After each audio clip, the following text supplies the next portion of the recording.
अस्सलाम वालेकुम स्टूडेंट्स, कैसे हैं आप सब लोग।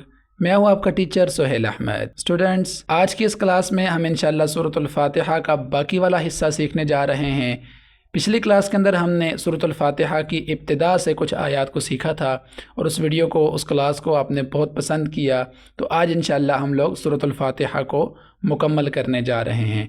तो आइए, अगली आयत है इहदिनस सिरातल मुस्तकीम। शुरू के अंदर आप देखें तो हमज़ा के नीचे ज़ैर मौजूद है और हा के ऊपर जज़म मौजूद है, और सेम चीज़ जज़म पीछे वाले लफ्ज़ को अपने साथ जोड़ देती है। तो ये बन जाएगा हमज़ा ज़ैर हा इह, और दाल के नीचे फिर से ज़ैर है तो दाल ज़ैर दी इह दी। नस्सिरातल, नून को मैंने स्वाद के साथ जोड़ दिया क्योंकि स्वाद के ऊपर शद मौजूद है और फिर स्वाद को 2 मरतबा पढ़ा गया। नस्सी नस्सी, 2 मरतबा क्यों पढ़ा गया? बिल्कुल सिंपल चीज़ कि स्वाद के ऊपर शद मौजूद है, और आप जानते हैं कि जिस भी हरफ पर शद आ जाए उस हरफ को हम 2 मरतबा पढ़ते हैं। आगे रातल मुस्तकीम, रा को मैंने यहाँ पर क्यों खींचा? बिल्कुल आसान चीज़ कि रा के बाद अलिफ मद्दा मौजूद है, और अलिफ मद्दा, वाव मद्दा, या मद्दा, इनको हम लोग खींचते हैं।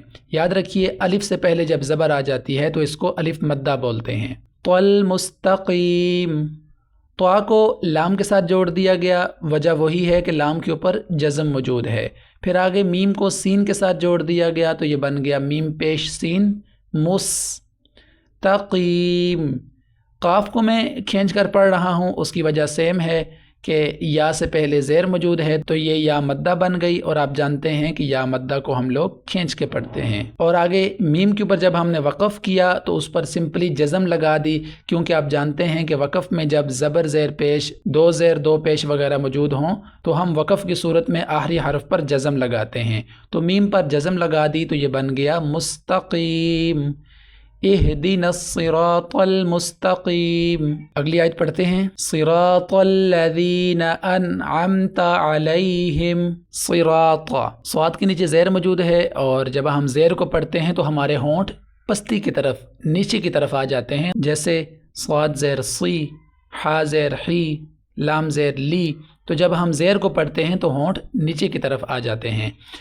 उसके बाद रा को सेम खींचा गया जिस तरह यहाँ पर हमने खींचा था, क्योंकि रा के बाद अलिफ मद्दा मौजूद है। और त्वा को आगे लाम के साथ जोड़ेंगे, फिर लाम को 2 मरतबा पढ़ेंगे क्योंकि लाम पर शद मौजूद है। सिरातल्ला, त्वल्ला, लाम को 2 मरतबा पढ़ेंगे। सिरातल्लज़ीना, जाल को मैंने थोड़ा सा खींचा है, इसकी वजह वही है कि आगे या मद्दा मौजूद है। जब या से पहले ज़ेर आ जाती है तो इसको हम या मद्दा बोलते हैं और या मद्दा को खींच के पढ़ते हैं। और नून के ऊपर ज़बर मौजूद है, और आप जानते हैं कि जब हम ज़बर को पढ़ते हैं तो हल्के से हमारे होंठ खुल जाते हैं, तो नून ज़बर ना।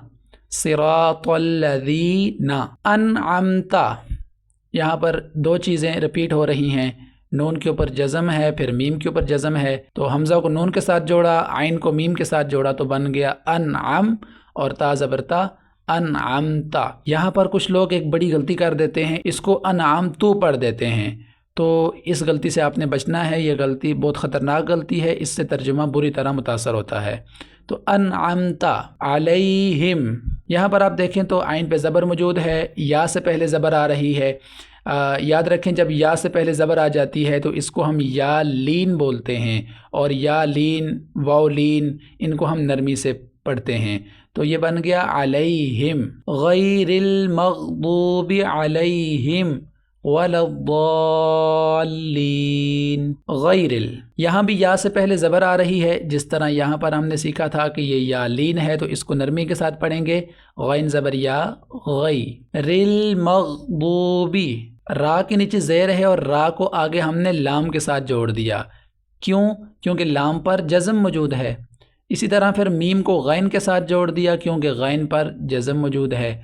तो गैरिल मग़दूबी, दूबी, बहुत पेश वाव दू।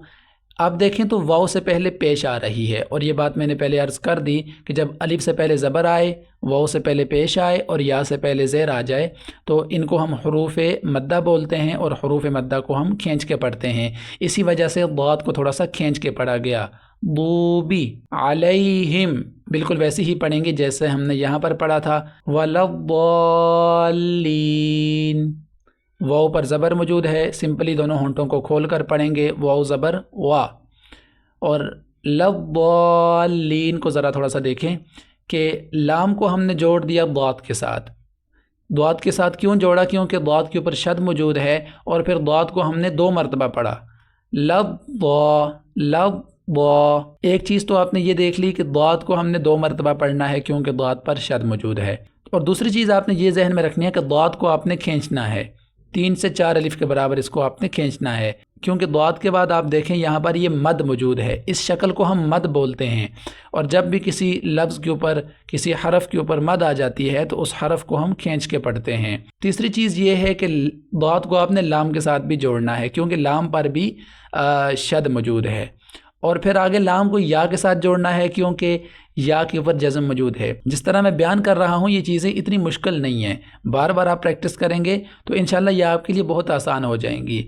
बस शुरुआत के अंदर आपने कुछ चीज़ों का ख्याल रखना है कि हम बार बार हरूफ को एक दूसरे के साथ मिला रहे होते हैं, कहीं पर 2 मरतबा मिलाते हैं, कहीं 1 मरतबा मिलाते हैं, कहीं पर खींच डालते हैं, कहीं पर नहीं खींचते। तो ये 2-4 चीज़ें हैं जिन पर अगर आप अपनी गिरफ्त अच्छी कर लेते हैं तो कुरान मजीद आपके लिए पढ़ना बहुत आसान हो जाएगा।